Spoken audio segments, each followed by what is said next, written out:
Nova Oren adjusted the strap of her rhinestone corset in front of a cracked mirror backstage at Velour Haven, the most exclusive lounge on Victoria Island.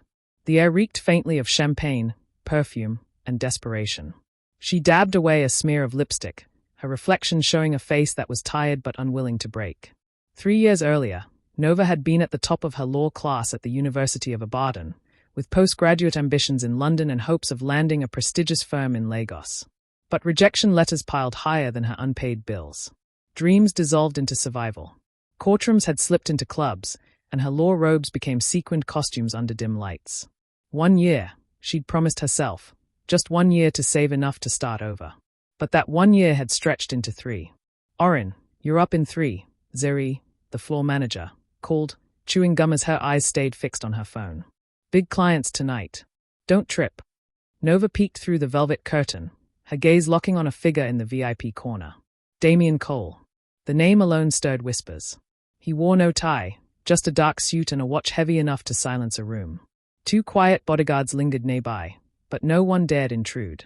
Rumors claimed Damien's company, Cole Dominion, controlled not just technology and real estate, but the silent strings of Lagos's underground markets. When Nova stepped onto the stage, the DJ's voice boomed. The woman who turns courtrooms into confessions. Give it up for Nova Oren. Applause erupted. Her heels struck the floor like gavels, commanding the room.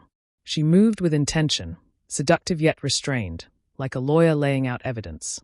The pole became her podium, and Damien, watching with unreadable intensity, was the jury. He didn't clap. He didn't even blink. But when her eyes caught his, she saw not lust, but something calculating. He leaned forward slightly, as though weighing her every move. By the time the song ended and the applause roared, her hands were trembling. Backstage, Nova grabbed her coat, ready to slip away. But as she pushed open the alley door, a sleek black Maserati idled nearby. Damien leaned against the hood, a shadow carved in confidence. I didn't take you for someone who enjoys strip shows, Nova said, crossing her arms. I don't, he replied coolly. I came for a conversation. You just happened to make it difficult to look away. You've got plenty of lawyers. Dozens. Paid better than me. I don't need another lawyer. I need you. His words were quiet, deliberate. She scoffed. What for? Entertainment. No, he stepped forward, unhurried. I've read your record. Top of your class. Rejected by 12 firms.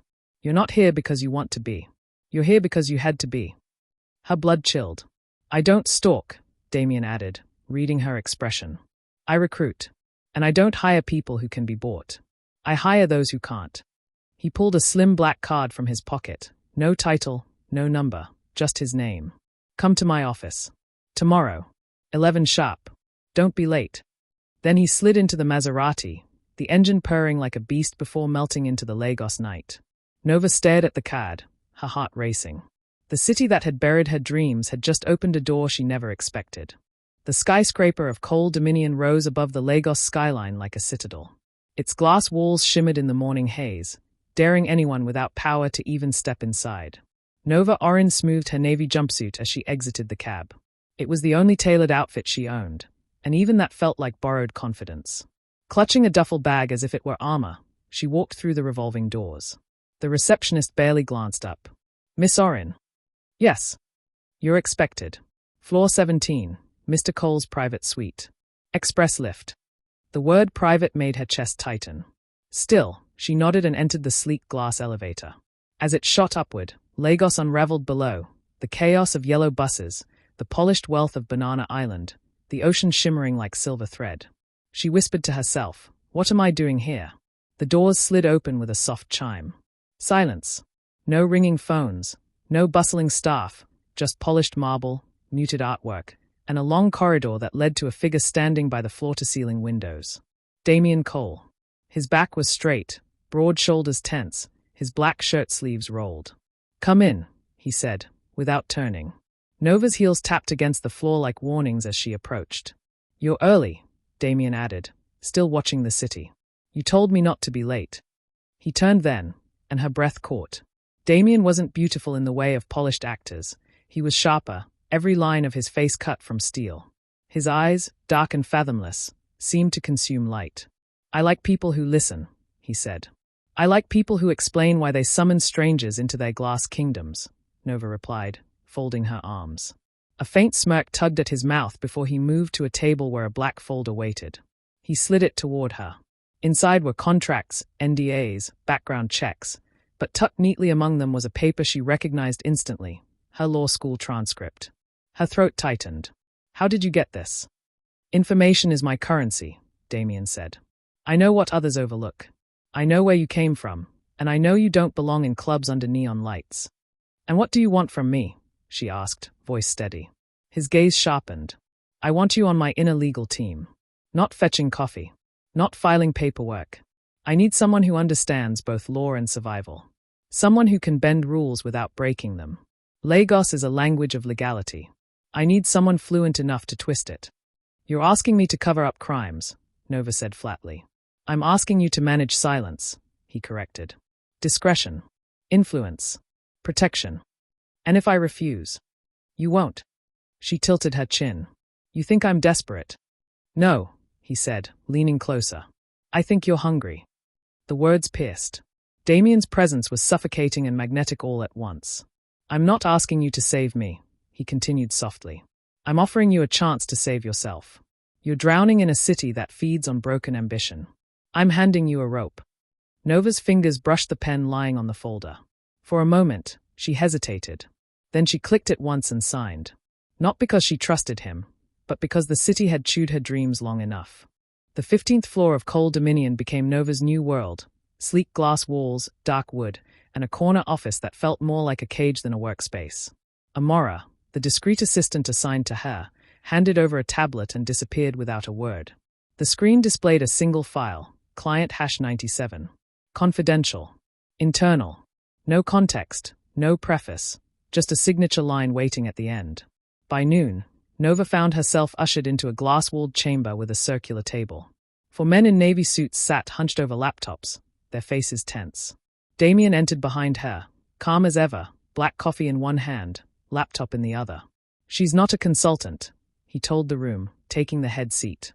She's a weapon. Nova raised a brow but said nothing. One of the men cleared his throat. The issue is a woman threatening to go public. Claims she was assaulted by Mr. Adami, our oil subsidiary chairman. She has photos. CCTV from the yacht. She's already reached out to 2 journalists. The weight of it dropped heavy on the table. Nova's spine stiffened. You can't be serious, she muttered. Damien's eyes flicked toward her. Fix it. Her chest tightened. Excuse me. You're a lawyer. You know this city. Make her disappear quietly. Settlement, NDA, whatever it takes. You want me to silence a victim. I want you to protect this empire. If it falls, thousands lose their livelihoods. If she tells the truth, then she gets justice without a stage. Quietly. The room buzzed with tension. Nova finally nodded, her voice clipped. I need 24 hours. After the meeting, she cornered Damien in the hallway. You told me you weren't hiring me to break laws. I told you I was hiring you to bend them, he replied, sipping coffee. This is serious. A woman may have been violated. That's why I trust you, Nova, he said softly. Because you're not like them. You'll find truth and protect us at the same time.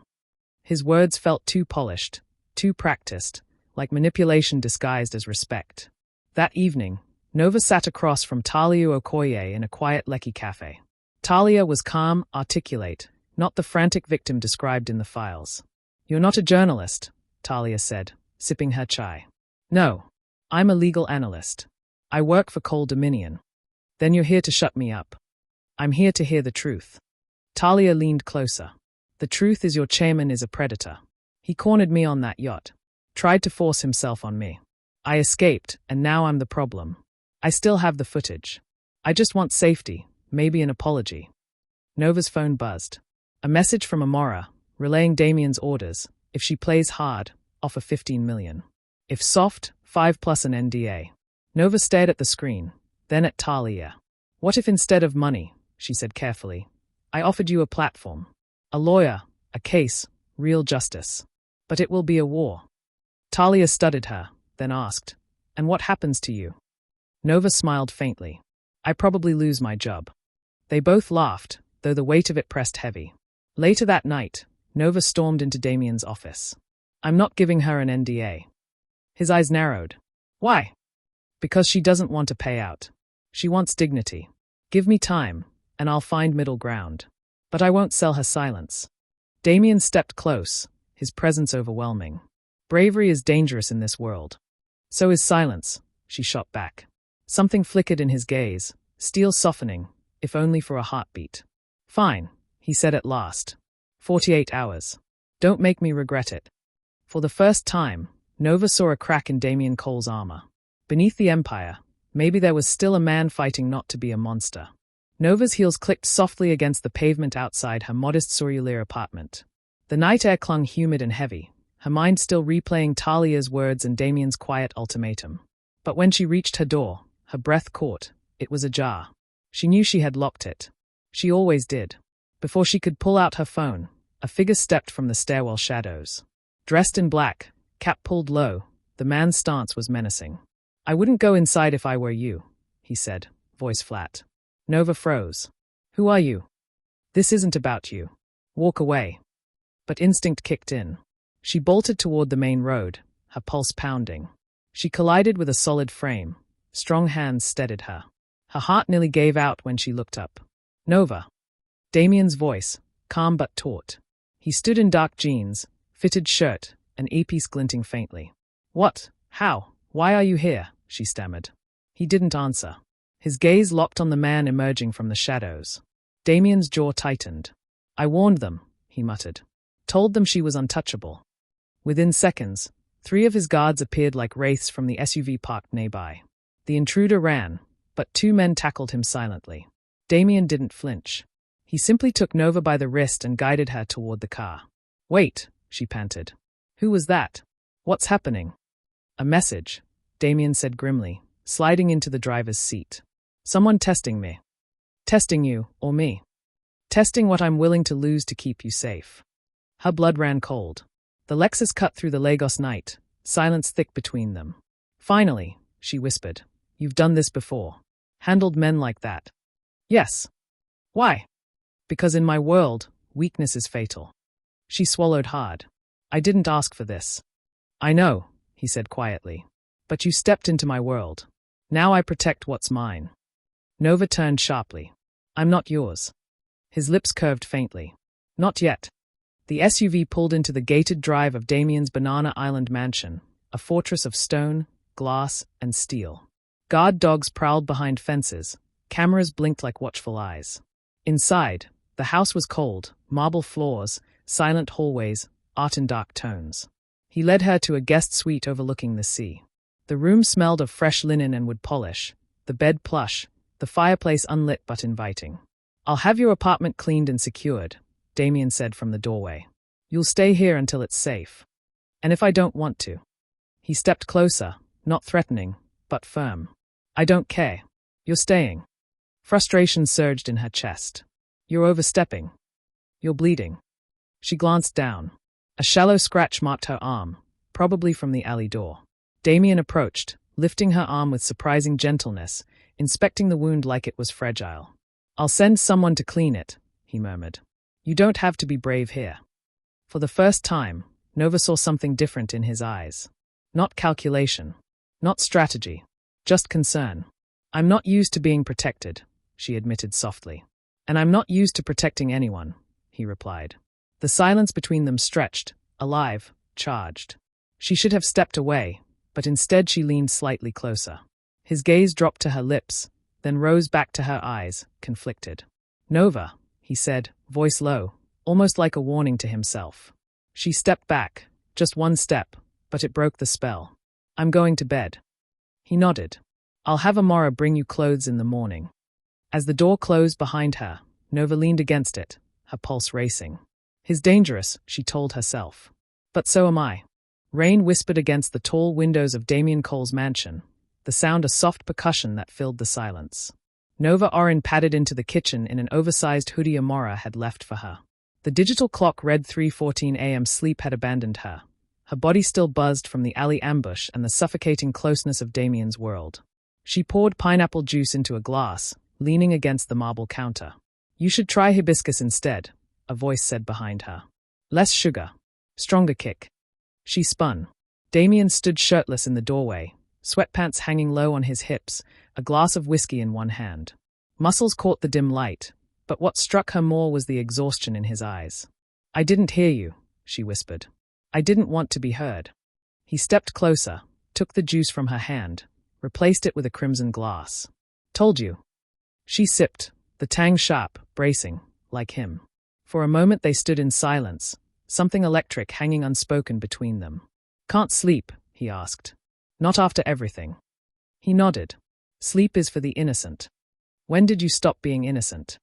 His jaw tightened. He walked to the window, staring into the night. "You know the story Lagos tells about me? That I'm ruthless. A tyrant, born with everything but a soul." "Is it true?" she asked softly.